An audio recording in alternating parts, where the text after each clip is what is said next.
नमस्कार दोस्तों, वास्तवावर बोलो काहीतरी इस श्रृंखला में फिर एक बार आपका स्वागत। दोस्तों, एक कट्टर ईमानदार व्यक्ति का जन्म हुआ था।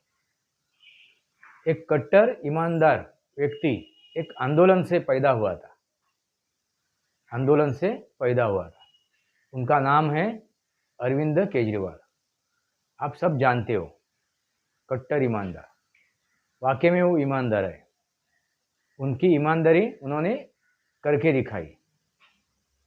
क्या ईमानदारी थी? पहली चीज ये समझ लेते हैं कि ये आंदोलन क्या था। आपको मालूम है तो भी मैं बताने की कोशिश करता हूँ। वो आंदोलन था इंडिया अगेंस्ट करप्शन। और किसने शुरू किया था? वो थे अन्ना हजारे। अन्ना हजारे ने ये आंदोलन छेड़ा था भारत से भ्रष्टाचार मिटाने के लिए। और एक लोकपाल को नियुक्त करने के लिए वो मांग कर रहे थे। ये भ्रष्टाचार खत्म करने के लिए एक लोकपाल नियुक्त हो, ऐसी उनकी मांग थी। वो मांग तो पूरी नहीं हो पाई। मगर उस आंदोलन से एक कट्टर ईमानदार की पैदाइश हुई। वो कौन थे? अरविंद केजरीवाल। दोस्तों, तभी अन्ना हजारे ने एक घोषित किया था, पूरे दुनिया को बताया था, देश को बताया था कि आंदोलन जो हम लोग कर रहे वो भ्रष्टाचार के अगेंस्ट कर रहे। और कोई भी हम जो कर रहे, हम में से कोई भी राजनीति में नहीं आएगा। और ऐसा ऐलान सभी ने किया था। सभी जो भी आंदोलक थे वहाँ पे, उनके साथ सभी ने मान लिया था। मगर दोस्तों, जैसा कहा था वैसा हुआ नहीं। क्यों? क्योंकि अरविंद केजरीवाल, कट्टर ईमानदार ये व्यक्ति पलट गए। उनकी एक महत्वाकांक्षा थी राजनीति में आने की, और उन्होंने वो करके भी दिखाई। ये सिर्फ बहाना था। आंदोलन एक बहाना था। आपने उस आंदोलन के बाद आज वर्तमान तक आप देखोगे, आंदोलन से वर्तमान तक, तो यही आपको दिखाई देगा। वो एक बहाना था। अरविंद केजरीवाल को एक बहाना था। अन्ना हजारे का साथ देना एक बहाना था। और वो उन्होंने करके भी दिखाया। चलो ठीक है, सभी लोगों को एक लगा था कि कुछ अलग होने जा रहा है, कुछ अलग राजनीति होने जा रही है, तो लोगों ने, दिल्ली के जनता ने उसको स्वीकारा कि जो गंदी राजनीति हो रही है अपने देश में, भ्रष्टाचार हो रहा है, काफी कुछ हो रहा है, वो अभी खत्म हो जाएगा। वो आशा ये थी, दिल्ली के जनता को आशा थी। और दिल्ली के जनता ने उन्हें चुन के लाया, उनको चुन के दिया पहली बार। तभी उन्होंने पहला क्या कहा था? हम लोग भले हमारी संख्या कम होगी तो भी हम लोग किसी से गठबंधन नहीं करेंगे, किसी से भी गठबंधन नहीं करेंगे। बाद में उन्होंने क्या किया? कांग्रेस से गठबंधन किया।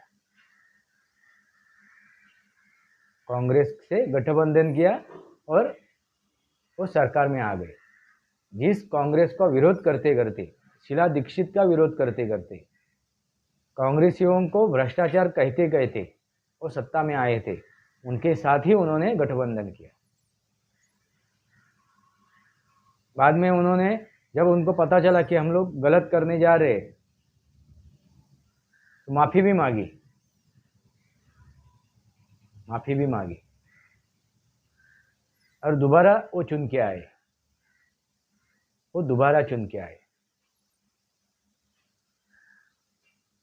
वो बहुमत से चुन के आए। उनको मैंडेट मिला, आम आदमी पार्टी को, और दोबारा वो मुख्यमंत्री बने। मगर पहली बार क्या किया था उन्होंने, जिनके विरोध में लड़े थे उनसे ही गठबंधन किया था। दोस्तों, वो करने के पहले जब उन्होंने मुख्यमंत्री पद की शपथ ली, तब अपने बच्चों की भी उन्होंने कसमें खाई। अपने बच्चों की कसम से, मैं कुछ बंगला लूँगा नहीं, मैं बड़ी गाड़ी लूँगा नहीं, मैं संरक्षण लूँगा नहीं, मैं आम आदमी जैसा जीऊँगा, आज आम आदमी के लिए काम करूँगा, ऐसे उन्होंने शपथ भी ली। वो मुख्यमंत्री पद का शपथ लेते लेते उन्होंने ये भी अपने बच्चों की भी कसम खाई और ये करूँगा नहीं। बाद में उन्होंने क्या क्या किया आपके सब कुछ सामने है। गाड़ी भी ली और शीश महल भी बनाया और सिक्योरिटी भी ली। यही है कट्टर ईमानदार अरविंद केजरीवाल। अभी उनके मंत्री अभी जेल में हैं। मनीष सिसोदिया और अभी संजय सिंह, और उसके पहले भी एक जा चुके हैं, यानी 3 मंत्री अभी जेल की हवा खा रहे, कारागृह में हैं। और इनका भी नंबर लगने वाला है। उनको भी ईडी ने समन्स भेजा था और बुलाया था कि आप आइए चर्चा के लिए, इंक्वायरी के लिए, जांच पड़ताल के लिए आइए। वो गए नहीं। वो कहाँ भागे? राजस्थान में भागे प्रचार दौरा करने के लिए। मगर उसके पहले क्या कहते थे, हमें सीबीआई, ईडी और जो भी रहेंगे हमको बुलाएंगे तो हम लोग 100 दफे आएंगे। एक सवाल का जवाब नहीं तो 100 सवालों का जवाब देंगे। मगर उन्होंने ऐसा किया क्या? नहीं किया। वो वहां से भागे, बहाना बना के वहां से वो भागे। इसका मतलब क्या है? वो अरविंद केजरीवाल ही बताए कि इसका मतलब क्या है। उन्होंने अपने महल जो बनाया, उन्होंने बंगला बनाया, बाकी की चीज़ें तो छोड़ दीजिए, लाखों करोड़ों की बातें। मगर एक आम आदमी अपनी एक रोजी रोटी के लिए, एक निवास के लिए पूरा दिन मेहनत करता है और चंद रुपये कमाता है। उसको मालूम है मेहनत करने के बाद, पसीना बहाने के बाद चंद रुपये मिलते। मगर इन अरविंद केजरीवाल ने अपने घर के खिड़कियों को पर्दे लगाए, करोड़ों के पर्दे लगाए, करोड़ों के। जो इंसान कहता था कि मैं सादे छोटे से घर में रहूँगा, 2-3 रूम के घर में रहूँगा, वही इंसान क्या कर रहा है? करोड़ों के पर्दे लगा रहा है। तो बाकी की चीज़ें तो समझ जाइए, तो बोलने की ज़रूरत नहीं। जो अपने खिड़की को करोड़ों के पर्दे लगाता है, तो बाकी की चीज़ें कितने कीमत की रहेगी, कितना बड़ा वो घपला है, आप समझ जाइए। कट्टर ईमानदार, ये है कट्टर ईमानदार। कौन है? अरविंद केजरीवाल। दोस्तों, ये कहाँ से पैदा हुए? आंदोलन से। ऐसे ही अभी काफ़ी आंदोलन हो चुके, ये 7-8 साल में काफ़ी आंदोलन हो चुके। आपने आंदोलन देखे, किसानों का आंदोलन, वहाँ पे देखा आपने बिरयानी खाते वक्त तथाकथित जो किसान बैठे थे, तथाकथित किसान, वो बिरयानी खा रहे थे, पंचपकवान खा रहे थे, मसाज करवा रहे थे। एक कैसा आंदोलन है, एक कैसा आंदोलन है। वो आंदोलन करके उन्होंने जो वाकई में जो किसान है उनका नुकसान कर दिया था। तो जो बैठे थे वो कौन थे? सब मालूम हो गया, सब पता चल गया। वो वहाँ पे खालिस्तानी थे और जिनको अपनी राजनीति चमकानी थी। राकेश टिकैत नामक एक आंदोलन जीवी वहाँ पे अपनी राजनीति चमका रहा था उस आंदोलन से। दोस्तों, आपको समझ में आया होगा, ये आंदोलन जो हो रहे उसके पीछे क्या है? राजनीति, सिर्फ और सिर्फ राजनीति।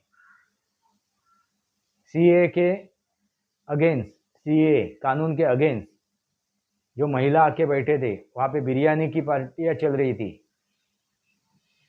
बिरयानी की पार्टियां चल रही थी। अभी कहाँ गया वो आंदोलन?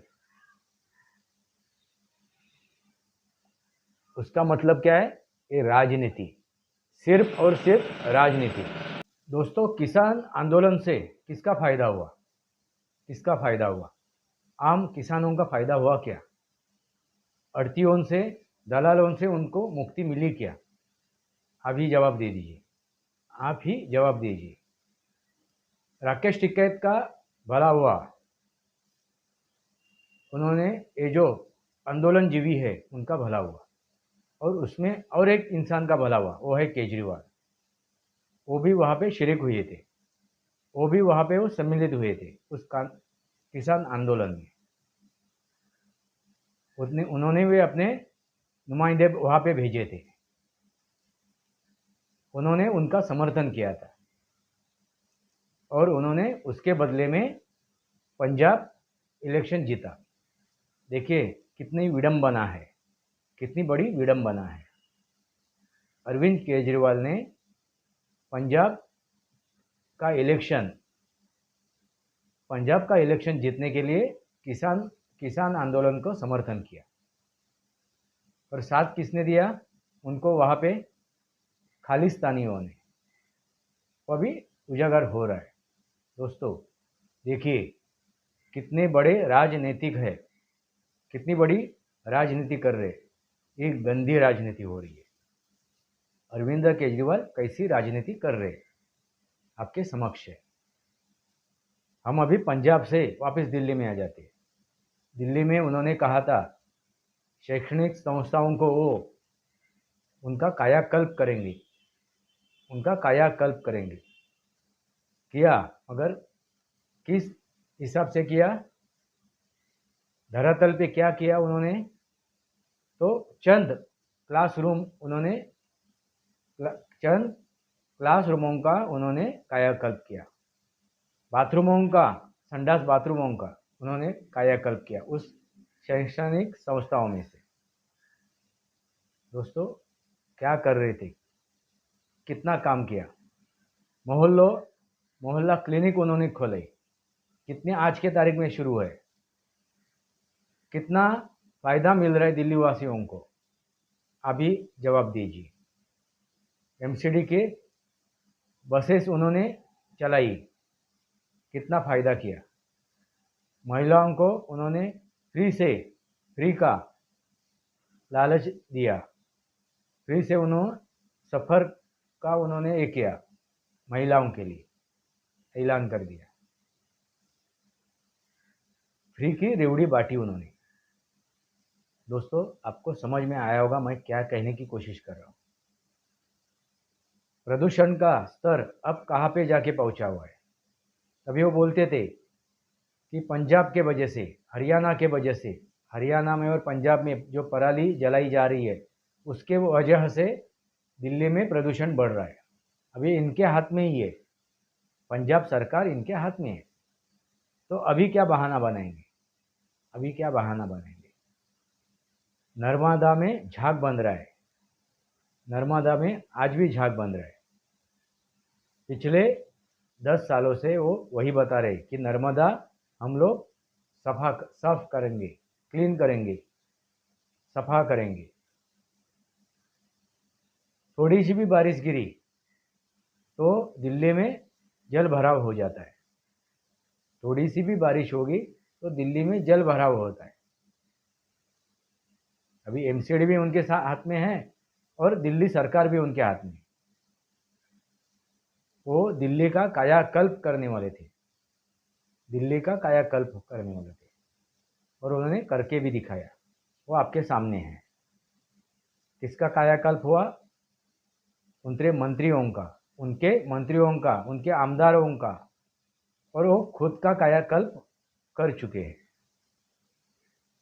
दोस्तों स्कूल का तो कायाकल्प नहीं हुआ, मगर दारू के ठेके खोल के उन्होंने कायाकल्प कर दिया। शराब बांटी, एक के ऊपर एक फ्री, एक के ऊपर एक फ्री। और वो भी कब, जब कोरोना आया था, एक आपदा आई थी, एक आपदा आई थी इस देश के ऊपर, पूरे वर्ल्ड के ऊपर, तब वो एक के ऊपर एक फ्री शराब की बोतल बांट रहे थे। खाने के लिए मोहताज थे लोग, और ये क्या बांट रहे थे, एक के ऊपर एक फ्री दारू की बोतल। देखिए कितनी बड़ी राजनीति की, कितने कट्टर ईमानदार है वो, कितने कट्टर ईमानदार है। दो दंगे हुए, हिंदू मुसलमान के दो दंगे हुए दिल्ली में। करवाए किसने, इन्होंने, इनके ही पार्षद थे, इनके ही आमदार थे, इनके पीछे सर्वश्रुत है सब। कितने बड़े कट्टर ईमानदार है ये। और ये शराब घोटाले में, स्कूल के घोटाले में, एमसीडी के सॉरी ये बसों के घोटाले में उनका हाथ है, ऐसा एक एक चीज़ अभी बाहर निकल रही है। और उनके मंत्रीगण आज जेल में बैठे हुए, कट्टर ईमानदार इनके मंत्रीगण, और एक खुद जेल में जाने के लिए, कारागृह में जाने के लिए अभी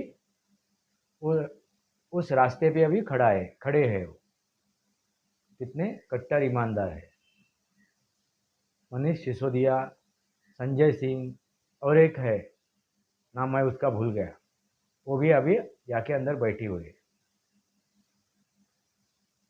और जेल की, कारागृहों की रोटी तोड़ रहे, कट्टर ईमानदार। सवाल जवाब से क्यों भाग रहे? अरविंद केजरीवाल कट्टर ईमानदार है, तो सवाल जवाब से क्यों भाग रहे? उन्होंने कहा था पिछले समय में, जब वो पत्रकार के सामने गए थे, पत्रकार परिषद उन्होंने ली थी, तब उन्होंने कहा था कि मोदी सरकार, सीआईडी, ईडी सब हमारे पीछे लगाए चलेगा, कितने भी सवाल पूछे, एक सवाल नहीं 100 सवाल के जवाब हम लोग देंगे। फिर ऐसे कट्टर ईमानदार क्यों भागे? सवाल जवाब देने से क्यों वो बाजू में हटे? क्यों राजस्थान में भागे हो प्रचार करने के लिए? वहाँ पे प्रचार करने के लिए वो क्यों भागे? वो आज ने कल उनको जाना ही है, जेल की हवा उनको खानी ही है। कितने भागेंगे, कितने भागेंगे? और एक कह रहे हो, एक पत्रकार परिषद में उन्होंने एक बात कही। क्या बात कही उन्होंने? कि मेरे जैसे अरविंद केजरीवाल को, मेरे शरीर को आप बंद कर सकते हो, बांध सकते हो, उसको कारागृह में डाल सकते हो, मगर हमारे सोच को नहीं बांध सकते हो, ना बंदी बना सकते हो। ऐसे अनगिनत केजरीवाल पैदा हो गए। वाकई में उन्होंने सही कहा, और ऐसे अनगिनत केजरीवाल पैदा हो भी चुके हैं और हो भी रहे। इनकी जो सोच है, भ्रष्ट आचार और भ्रष्ट विचार। धन संपत्ति को लूटना, यही भ्रष्टाचार नहीं होता है। भ्रष्ट आचार यानी आचरण, और विचार, भ्रष्ट आचार और विचार, इनके भ्रष्ट आचरण भी है और विचार भी है। ऐसी सोच, ऐसे आचरण के अरविंद केजरीवाल पैदा भी हो रहे और पैदा हो भी चुके हैं। दोस्तों वैसा ही एक आंदोलन। हाँ, और एक बात है, उन्होंने शाहीन बाग में वो भी गए, शाहीन बाग में सीएए के विरोध में। दोस्तों विरोध करने के लिए शाहीन बाग के आंदोलन में भी गए हो। देखिए कितनी विडंबना है। इस देश के विरुद्ध वो सीएए क्यों कानून पारित हो रहा था? कि देश के बाहर जो है, यानी इस्लामिक कंट्री में, देशों में जो अल्पसंख्यक है, हिंदू, क्रिश्चियन, सिख, बौद्ध, ये जो अल्पसंख्यक है, उनको अपने देश में जगह देने के लिए वो सीएए कानून पारित हुआ था। उसके अगेंस्ट भी जाके वो बैठे। कितने राष्ट्रभक्त है वो। उन्होंने एयर स्ट्राइक, सर्जिकल स्ट्राइक के ऊपर भी सवाल उठाए। कितने वो कट्टर ईमानदार है। दोस्तों मुझे क्या कहना है आप समझ गए होंगे। अभी महाराष्ट्र में ऐसा ही एक आंदोलन जीवी पैदा हो रहा है, जरांगे पाटिल करके, और उनको ताकत कौन दे रहे? उबाठा वाले, शरद पवार राष्ट्रवादी और कांग्रेस। इसके लिए उसके बारे में मैंने वीडियो बनाए भी है। वो क्या असलियत है, क्या सच्चाई है, वो मैंने बताई भी है मेरे पिछले वीडियो में, तो अभी वो दोहराऊंगा नहीं। मगर ये कट्टर ईमानदार अरविंद केजरीवाल, इन्होंने दिल्ली का कायाकल्प कर दिया, पंजाब का भी कायाकल्प कर रहे। देखिए अभी सोचिए वो कितने कट्टर ईमानदार है, वो कितने कट्टर ईमानदार है। उन्होंने जो भी कस्में खाई, कस्में वादे निभाएंगे हम, कस्में खाई, वादे किए, वो कस्में वादों को उन्होंने निभाया क्या? आप ही सवाल दे दीजिए, आप ही सवाल के जवाब दे दीजिए। मैं आम आदमियों को बोल रहा हूँ, आम इंसानों को बोल रहा हूँ, आम जनता से बात कर रहा हूँ। तो आम जनता इसका जवाब दे। वास्तव और बोलू गायत्री इस श्रृंखला को सब्सक्राइब कीजिए, बेल आइकॉन दबाइए। मेरे विचार सही लगे तो लाइक कीजिए और आपके विचार कमेंट बॉक्स में लिखिए। आज के लिए इतना ही। भारत माता की जय, वंदे मातरम। जय भारत, जय महाराष्ट्र।